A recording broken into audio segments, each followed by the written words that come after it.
Om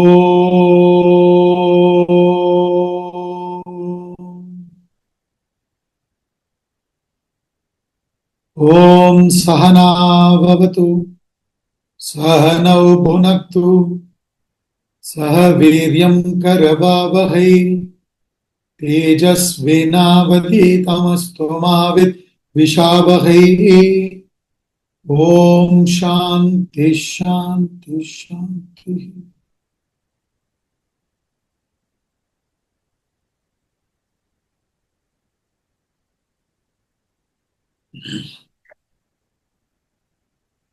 We'll chant Srimad Bhagavad Gita, chapter 16, verses 6 to 10.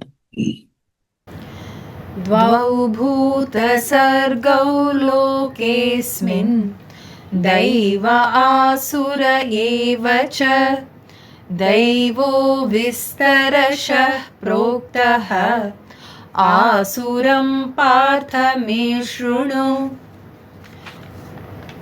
Pravrittim cha nivrittim cha Janana vidurasuraha Na shaucham napi chacharaha Na satyam teshu vidyate Asatyam apratishtam te Jagadahuranishwaram Aparaspara sambhutam Kimanyat kamahaitukam Yetam drishtimavashtabhya Nashtatmanolpabuddhayaha Prabhavantyugrakarmanaha Kshayaya jagatohitaha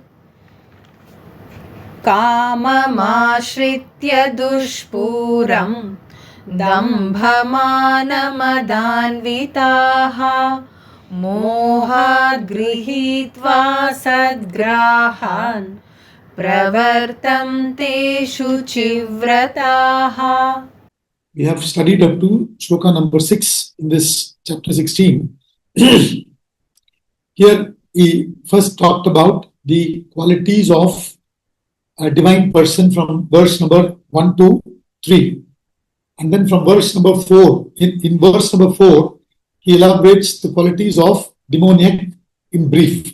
Only about 6 qualities he mentions. He doesn't go into detail. In fact, from 7th, he will talk about the demoniac more and more. So, the first topic, that is the qualities of the divine and the demoniac, we have completed from verse 1 to 6. So, in this verse 5, he said, the divine qualities are helpful in attaining liberation. Only when we have our mind calm, composed through these divine qualities, we will be able to do vichara in Shastra and apply that vichara in our life, which will give us liberation, which will make us understand that we are already liberated. Which will give us liberation doesn't mean that you will attain liberation. You understand? You are already liberated. Though we say you're going to attain liberation through these divine qualities, or it aids in attaining liberation, what we mean is you're already liberated. That jnanam will get established. That jnana siddhi will happen only when you really, have these divine qualities. So he says these divine qualities help in liberation. Now, divine qualities help in liberation doesn't mean that divine qualities are the cause and liberation is the effect. Only when we, develop the divine qualities, like I said, mind will be calm. So divine qualities, demoniac qualities, what are they? We explained this, we discussed this. The closer you get to the Atma, when you start moving closer and closer to the center, the divinity, the core, you develop more and more divine qualities. The more and more you go to the surface, periphery, ego, you are established, soaked in demoniac qualities. So, one needs to realize that this egoistic way is not helping. Egocentric way is not helping. And put in effort to move towards the center. Then you find more and more calmness. As you move closer to the center, you become more inclusive and all-inclusive. When you move far away from the center, as you move away from the center, you will become more and more exclusive. Just, worst situation is just living for yourself. Not even for your family members. That's the extreme level. In fact, the word asura means asu ramante iti asura, which means asu means breath, prana. Asu ramante iti asura means one who revels in breathing, one who revels in living, one who wants to live somehow. That's it. He is only interested in his existence. He is not bothered about others. You understand? So, in everything there is a range. You understand? So, basically, from selfish, unselfish to selfless, these are the range. So, when we rise above our extreme selfishness, we keep rising above our selfishness, then our mind becomes more and more calm, serene, composed, balanced. Only in such a mind can we do any thinking. And only thinking can help us in, extricating ourselves from the samsara that we have fallen due to unthinking, due to non-awareness. We have fallen into it. So, only by questioning can we rise our awareness. So, therefore, he says, divine qualities are, helpful in achieving liberation. The divine nature is deep for liberation. The demoniac for bondage. The more and more egoistic we become, we are covered by ignorance and desires. We begin to lose our clarity. And then we get caught. And then we need to put in effort to extricate. So this is the problem. See, first of all, in fact, we have done up to 6.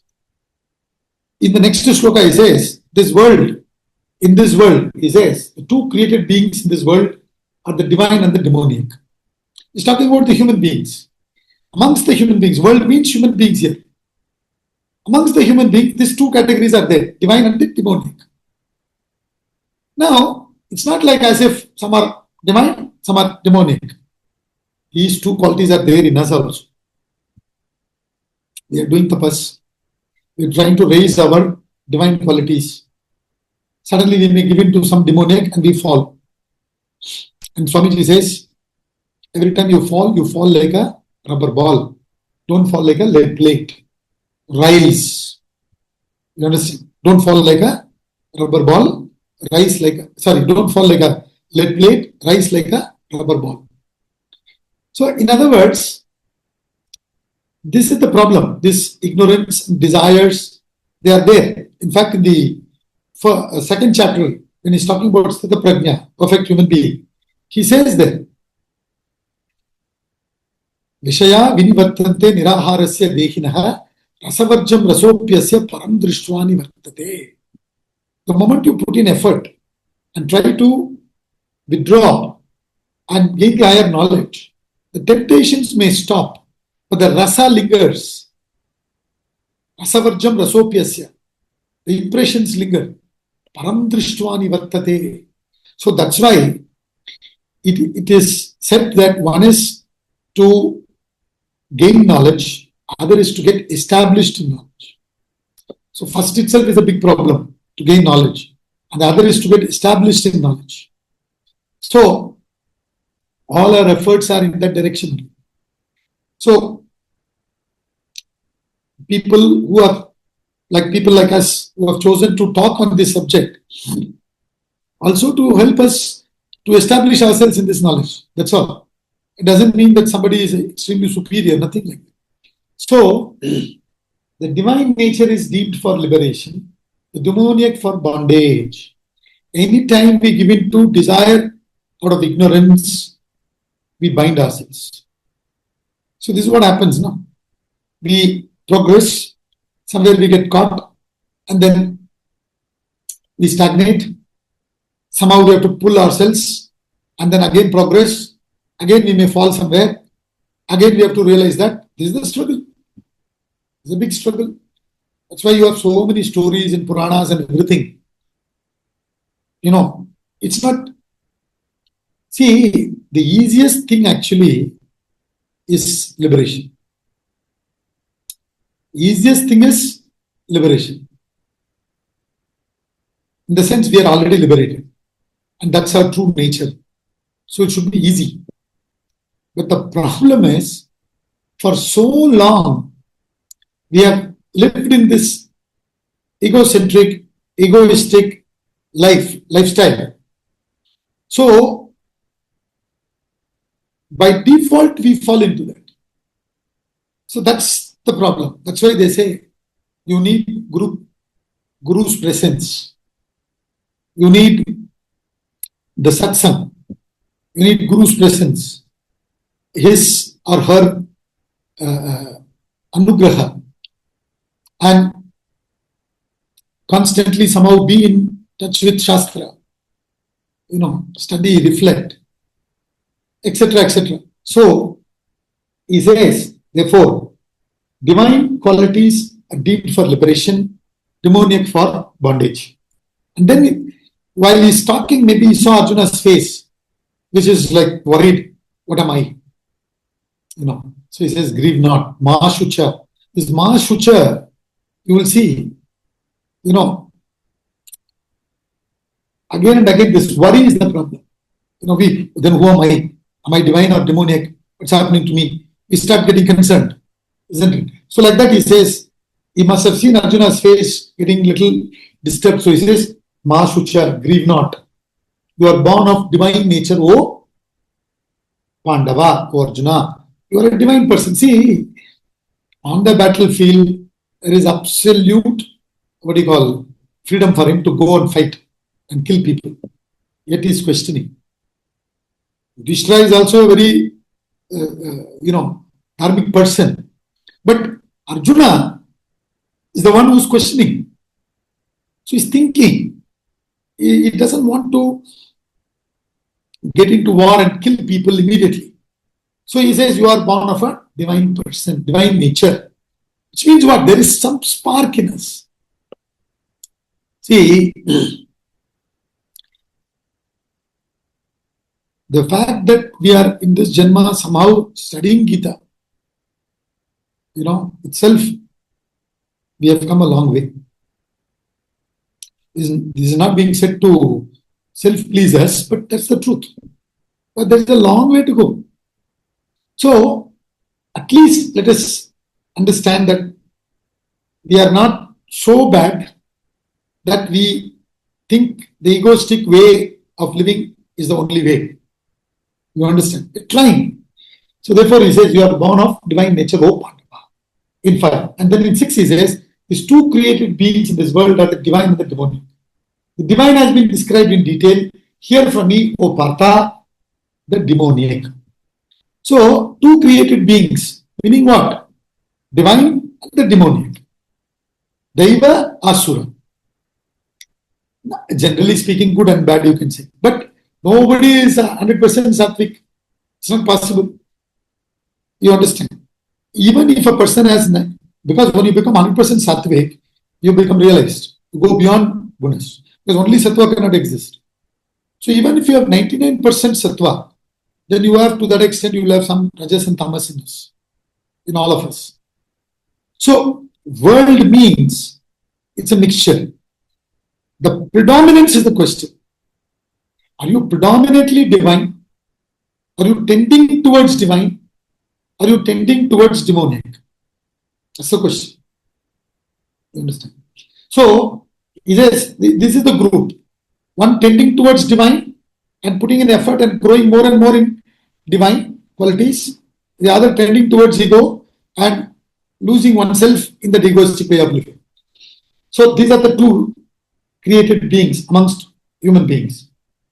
The divine has been described in detail. Already I spoke. Now listen to me about the demoniac. Now this demoniac is being discussed technically from verse 7 to 21. He talks about this demoniac. So, he's saying, why is he talking about demoniac? Like I said, this is a mirror. Shastra is a mirror. Every day we are standing in front of the mirror. So when we go and stand in front of the mirror, the day we haven't cleaned our face, the mirror reflects it, isn't it? So we can quickly correct it. So you go stand in front of the mirror reflects, you quickly correct. So it says, it's for us to stand in front of the mirror, and if the cap fits, we should wear it and continue putting in our efforts to grow the divine qualities. Verse number 7. प्रवृत्तिं च निवृत्तिं च जनान विदुरासुराः न शौचं नापि चाचारः न सत्यं तेषु विद्यते. Pravrittim cha nivrittim cha jana na vidu asuraha. The demoniac people do not know pravritti and nivritti. Pravritti means action, nivritti inaction. Basically what it means is, from a layman's point of view, you can just put it like this: do's and don'ts. Pravritti and nivritti. Now you see, the thing is, pravritti, nivritti, do's and don'ts. When you read the Shastra,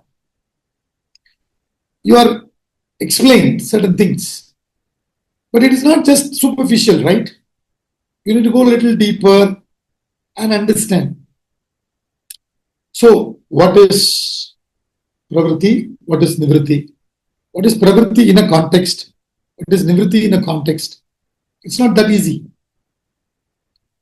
So, the more a person gives into desires out of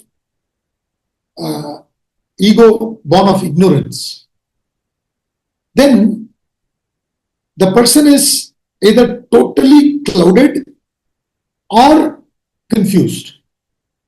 This is what happens when tamas and rajas takes over. And at that point in time, we don't know what is pravritti, what is nivritti. This is the problem. So that's what he's saying. The more we give into ego and desire, the less clarity we have about the right and wrong in the context. That's what he's saying. The demoniac people do not know action from inaction. Extremely egoistic people. You know, see, the very perception angle is different. The moment you see it from that angle, it looks correct to you. So that's the thing, you know. So he's going to explain all that in detail. So first he's saying, first of all, they will not have clarity because they're given into ego. Once they're given into ego, which is born of ignorance, obviously, that I am separate from the total. That is ego, no? Edging God out. EGO. I am separate from the total. So therefore, now, the moment I separate myself from the total, there are so many other beings. So now it's a, you know, big survival of the fittest. And then already we talked about the meaning of the word asura. Somehow I have to survive. So whatever I can do, I will do to survive. To fulfill my desires, this is what I have to do. So it's total confusion. So what is right, what is wrong, we forget. So he says, the demoniac people do not know pravritti from nivritti. Right thing from the wrong. So they may do what is not to be done. They may not do what is to be done. And of course, it will have its own consequence. See, when a Mahatma thinks through and does, the Mahatma is ready for the consequence. It's not as though there are no consequences. The Mahatma is ready for the consequence. Whereas the demoniac person has not thought through the consequence. That's the difference. He is not thought through the consequence. And then he gets bound, suffers. That's why he's differentiating this. So, based on so many factors, you need to decide pravritti and nivritti. It's not as simple as that. It's very complicated. One more data added, things change. So, what is the intention? What is the intention? What was the action? What was the data? All that put together. So, but the point is, did you do your due diligence? If you did your due diligence, then after thinking you might have done something wrong. But at least you did your due diligence. It was not as if you wanted to, jump. He's talking about the demoniac person who has not thought through, who's only thought about fulfilling his desires or her desires, not about the consequence. You understand? So that's what he's saying. The demoniac people do not know action from inaction. Then they lack purity. Also, neither purity, shaucham.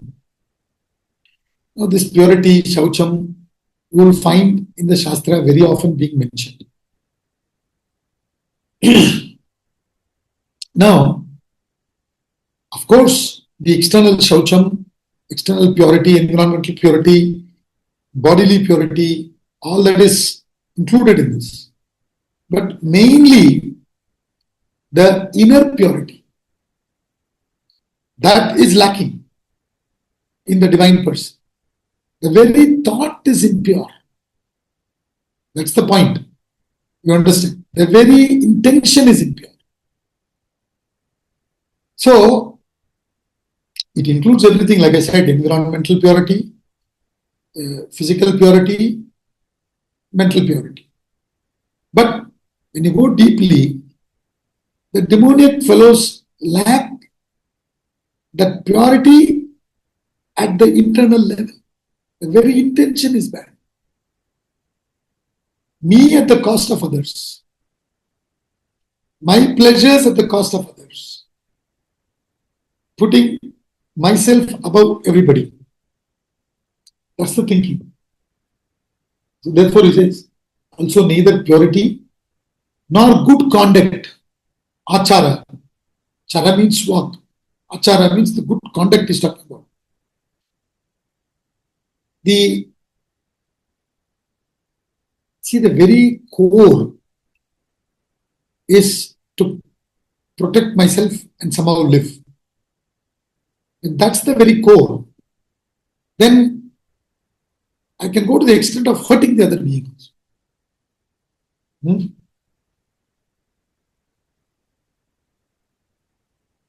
I'm thinking that for my survival I can even hurt others, then I'll be thinking that everybody is there to hurt me also. for their survival. So, how can there be good conduct there? The deepest, when you go deeply, it is ahimsa. Not wanting to hurt any being. The more and more, like I said, divine qualities means you're moving closer and closer to the center. When you're moving closer and closer to the center, I said there will be all inclusiveness. When there is all inclusiveness, how you can hurt? There is no possibility of hurting because you are one with everybody. Everybody is one with you. Will you hurt yourself? So that the root is himsa in a demoniac person. In a divine person, the root is ahimsa internally.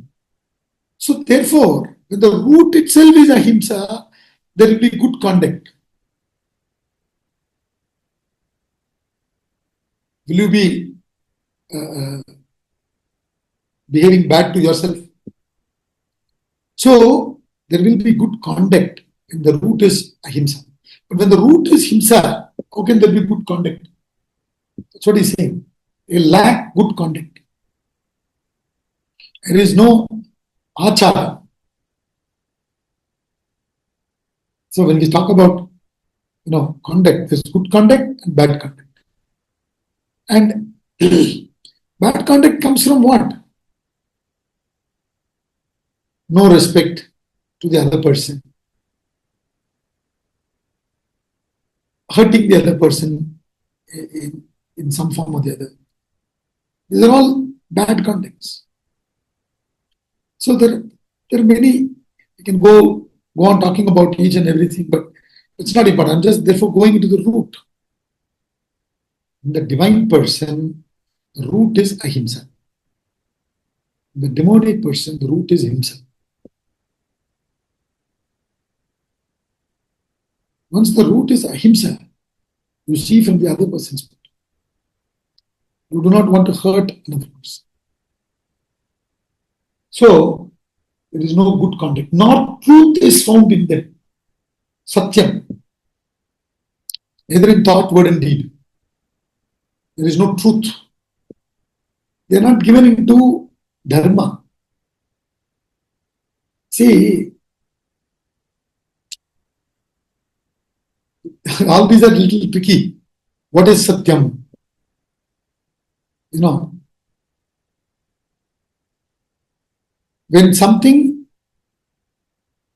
When you say to somebody, are you speaking the truth?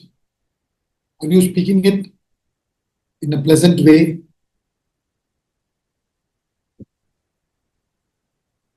All these matters, isn't it?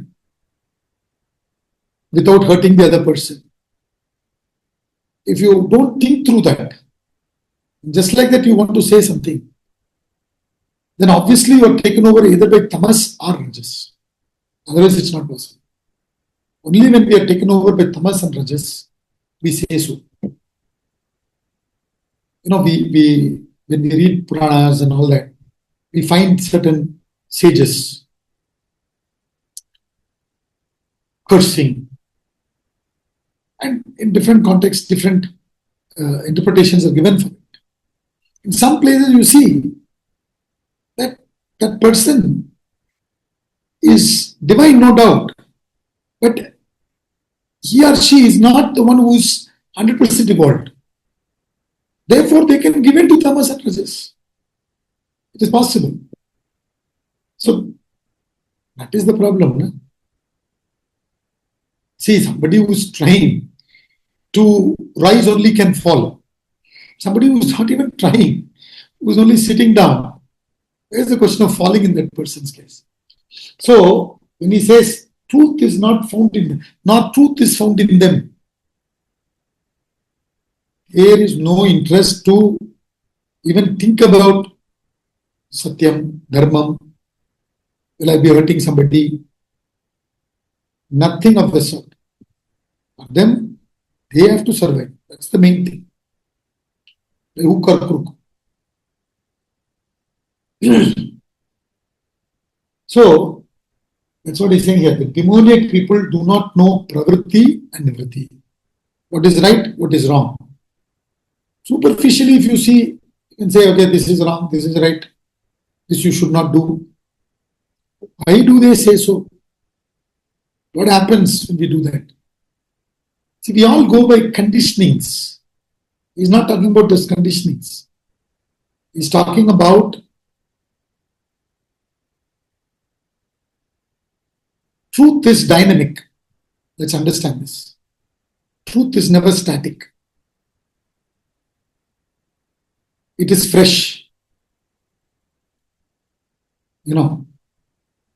It is in that moment. So, it depends on so many factors.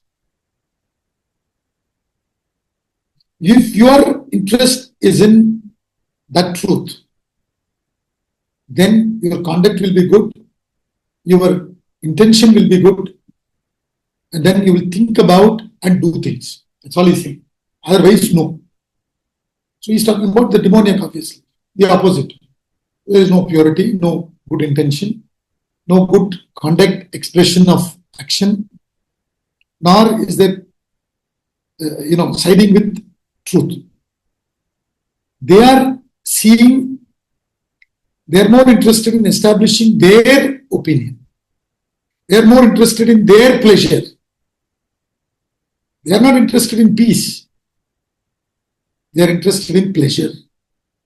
That's the thing. So therefore, they compromise on the truth for the, immediate benefit.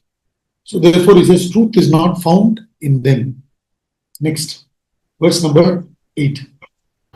असत्यमप्रतिष्ठं ते जगदाहुरनीश्वरम् अपरस्परसम्भूतं किमन्यत् कामहैतुकम्.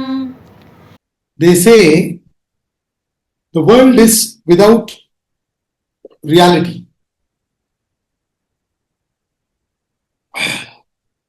Without foundation, without Lord, born of mutual union caused by lust. What else? Asatyam, apratishtam, anishwaram. These three things they say about the world. World again means, like I said, people. World means people. World means life in general, experiences. He's saying this world, these experiences, there is no Satyam.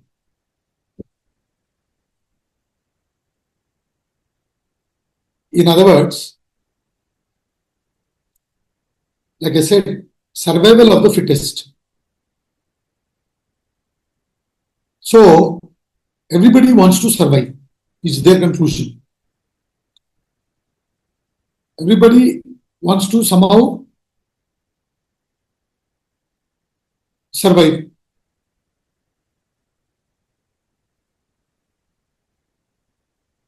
So, therefore, there is no Satyam. They'll say, everything is right. Whatever you do, that's okay. Ultimately, this is important. You have to survive.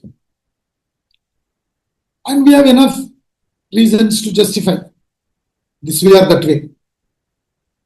So, therefore, he says, this world is without reality, without any Satyam.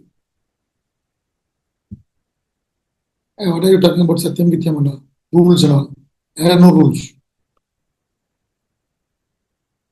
I have to survive. My family has to survive. I kuch bhi karegi. There is no foundation. There is no adhara. Apratishtam. There is no basis.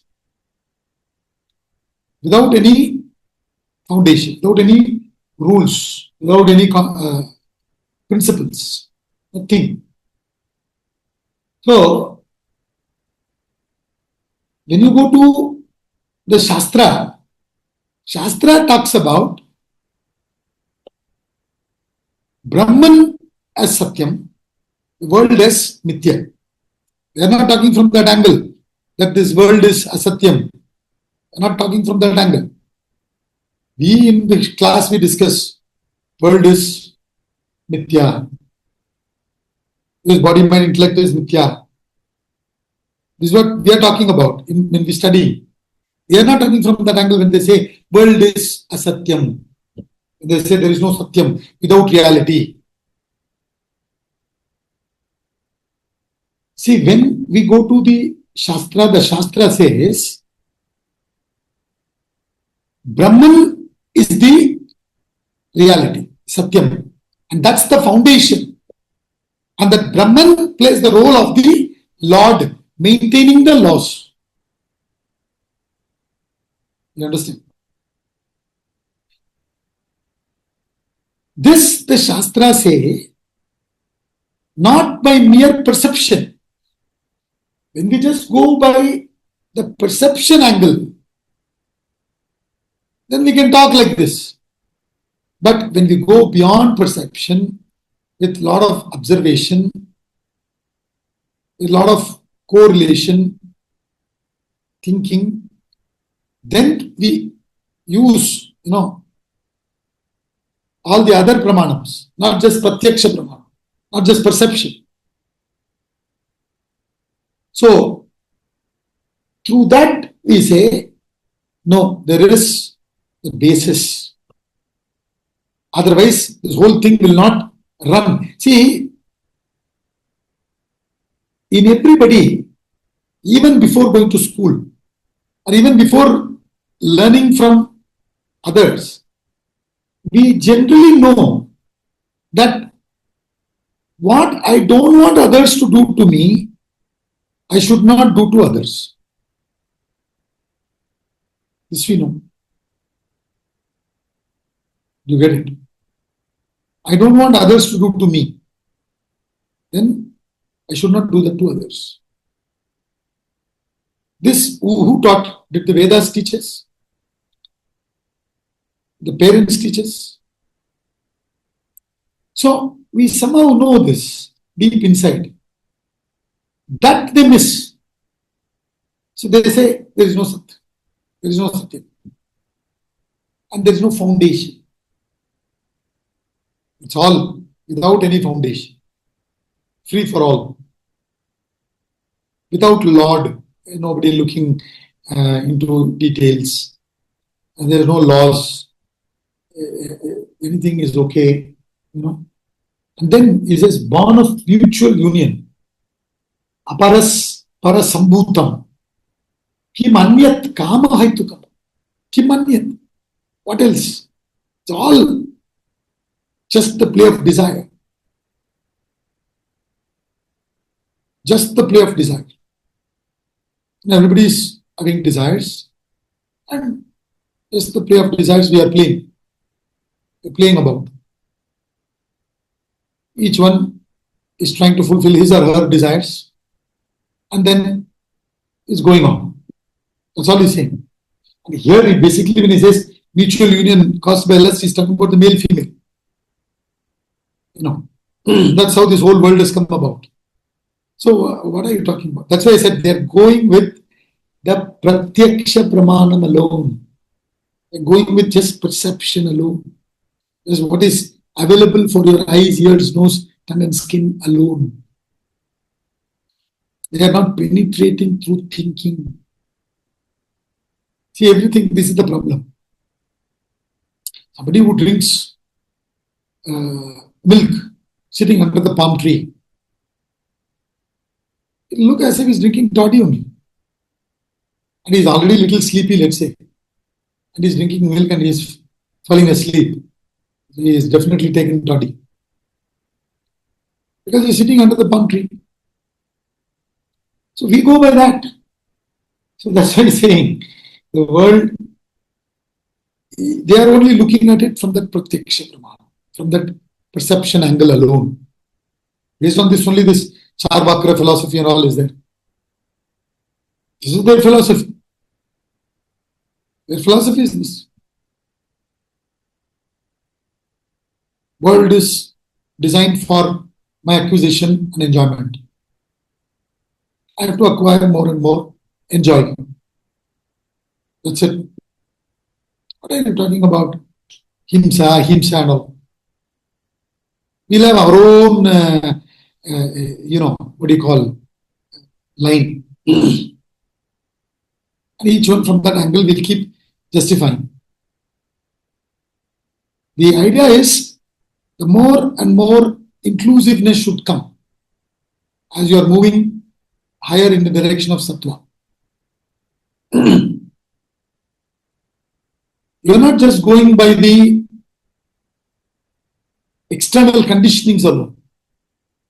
It's a different thing. Then you don't need Shastra is not saying, oh, no, go read the book. And in the book, what all they say, right, wrong, just follow that. If you didn't follow that, then you've made a mistake. It's not from that angle he's talking about. I don't want to read book. Not from that angle he's talking about.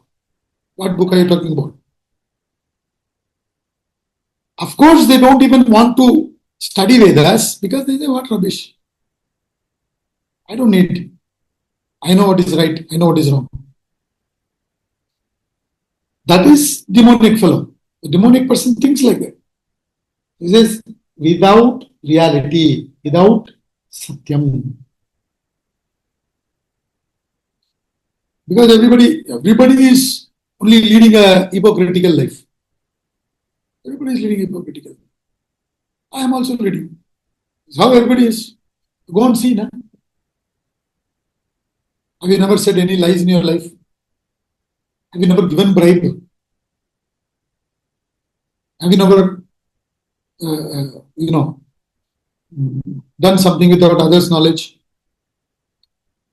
General statement, generalizing. This is the whole thing is generalizing, nothing but generalizing. So, the world is without reality, without satyam. Everybody is basically selfish. It's the thinking. Like I said, you see, world is a reflection of your thoughts. When we are thinking like this, or when we are demoniac, we think like this. When we think like this, we will see everybody also like that. That's the thing. We see everyone else like that. In the same angle we see. We are having jaundice. And we see everybody in yellow in color. We are suffering from jaundice. That's what he's talking about. The demonic person's perception is like this. Why it is like this? Because inside he is thinking survival, asura, somehow I have to breathe, somehow I have to live. That's it. And when I'm living means acquire, enjoy. World is created for me to enjoy. It is your problem. Live and let live. No philosophy like that he has. Live and let live. You say you have to go more, which is let live. Only then you can live. That and all they don't have any idea. If I have to live, for that I have to destroy you, I will destroy. And when I'm thinking like that, inside what I'm thinking, everybody is thinking like that. So before he finishes me, I have to finish that film. So that's why he's saying, no satyam, no adhara, no foundation, no, pratishta, apratishta.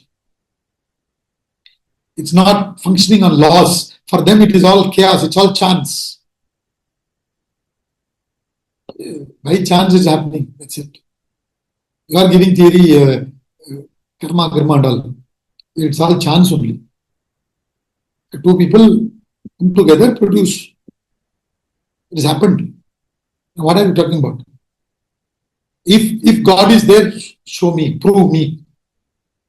See, somebody asked me many years ago, is there God in the world?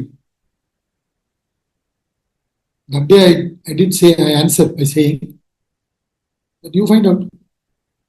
Today also I'm saying, I am not saying there is God. I am not saying there is no God. I don't know.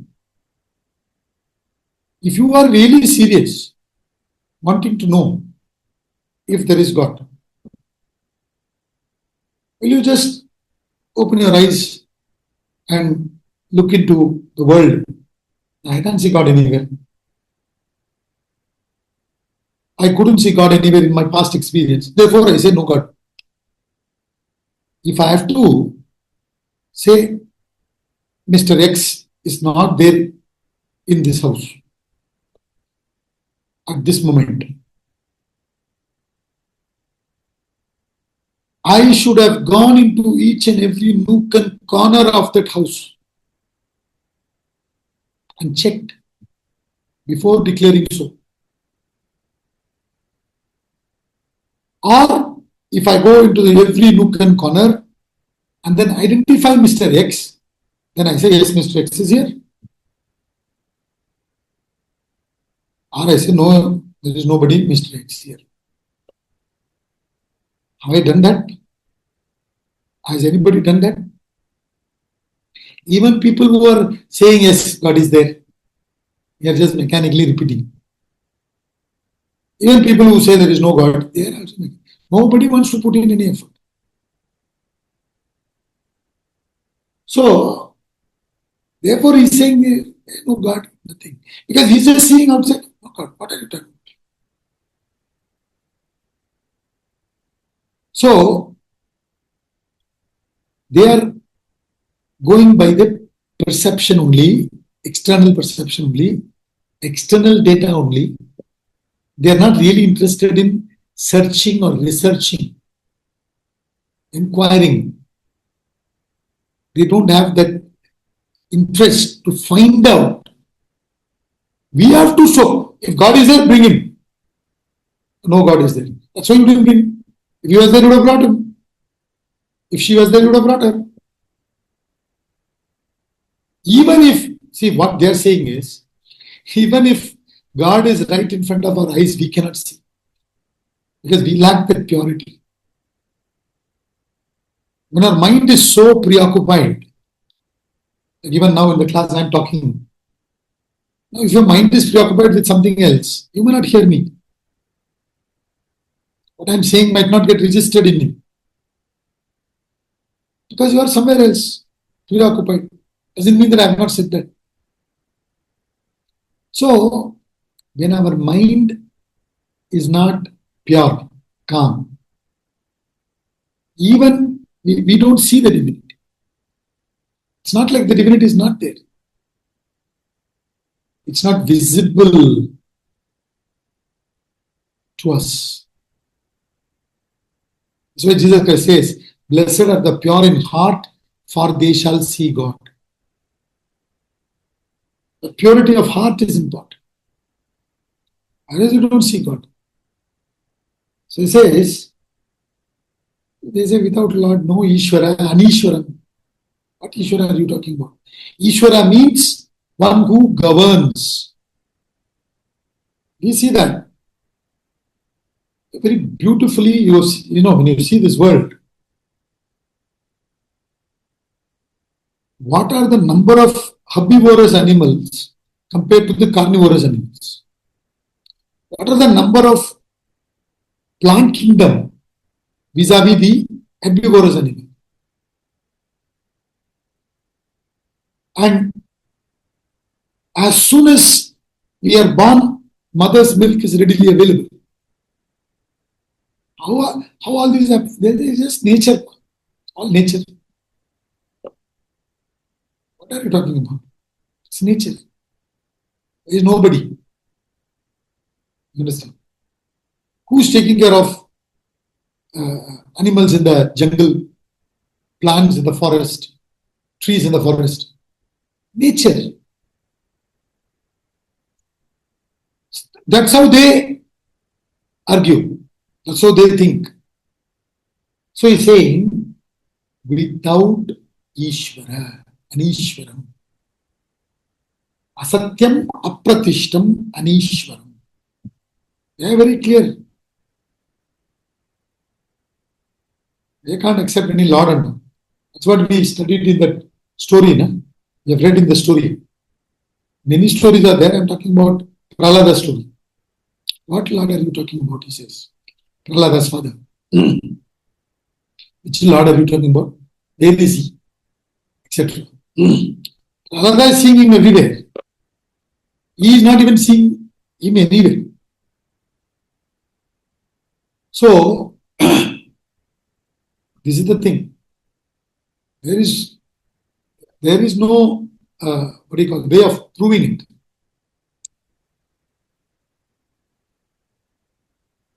So that's why he says, without Lord, without Ishvara, it is all just chance.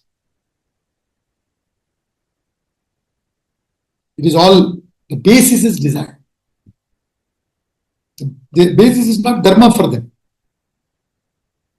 Dharma chakra is not the basis. Basis is desire.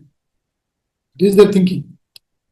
Now, the whole thing is desire. That's it. No dharma, no nothing they are going to be bothered about.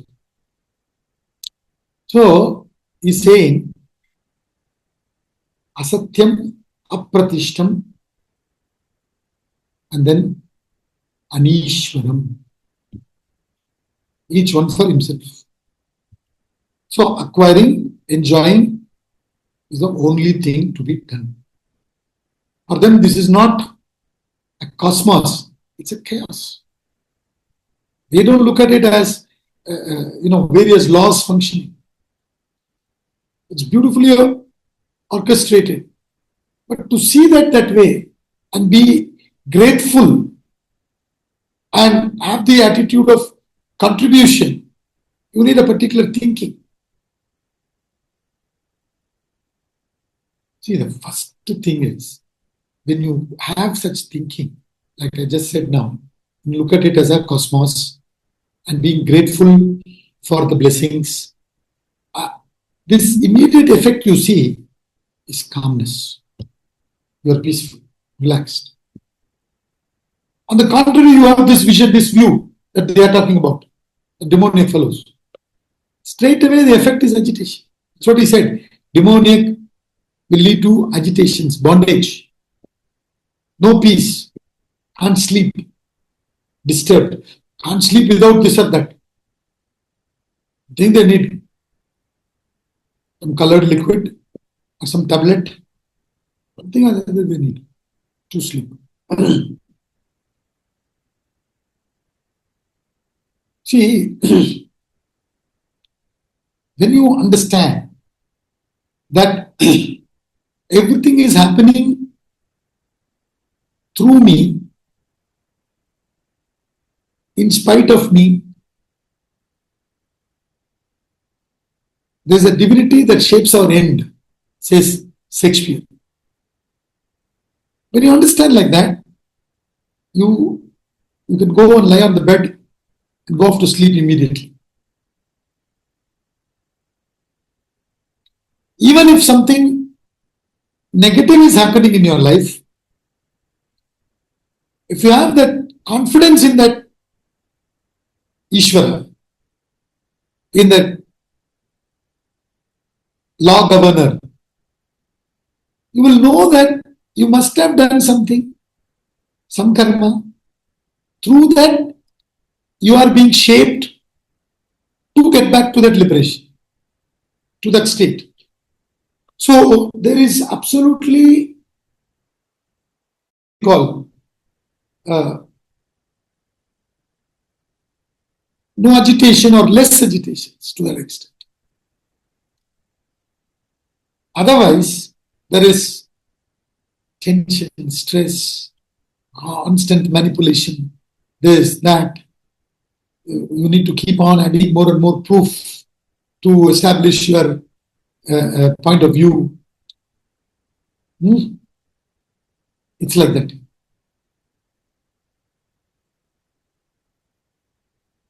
You need to go on establishing your this thing, point of view. So you need a lot of proofs for it.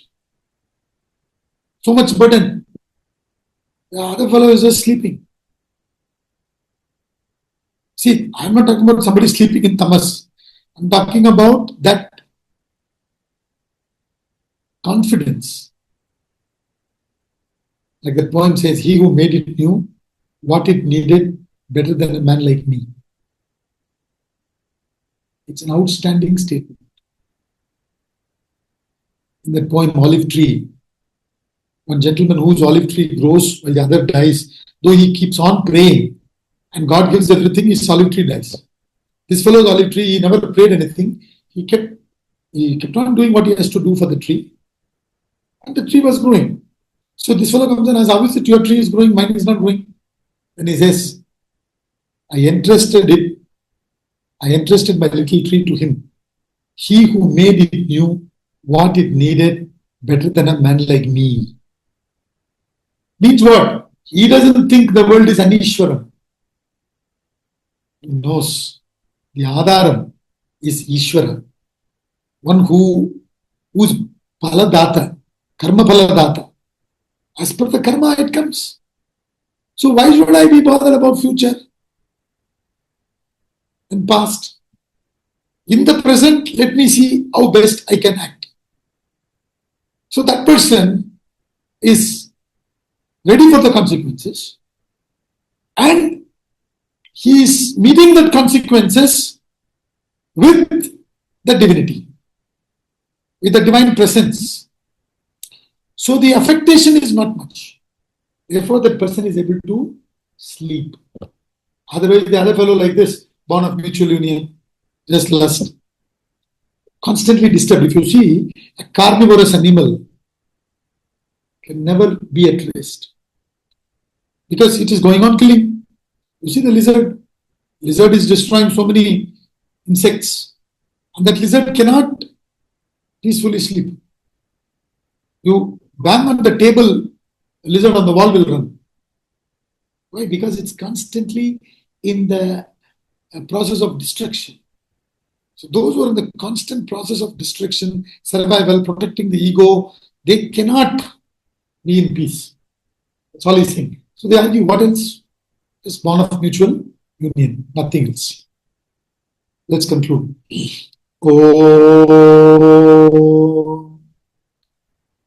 Om Purnamada Purnamidam Purnat Purnamudachyate Purnasya Purnamadaya Purnameva Vashishyate. Om Shanti Shanti Shanti.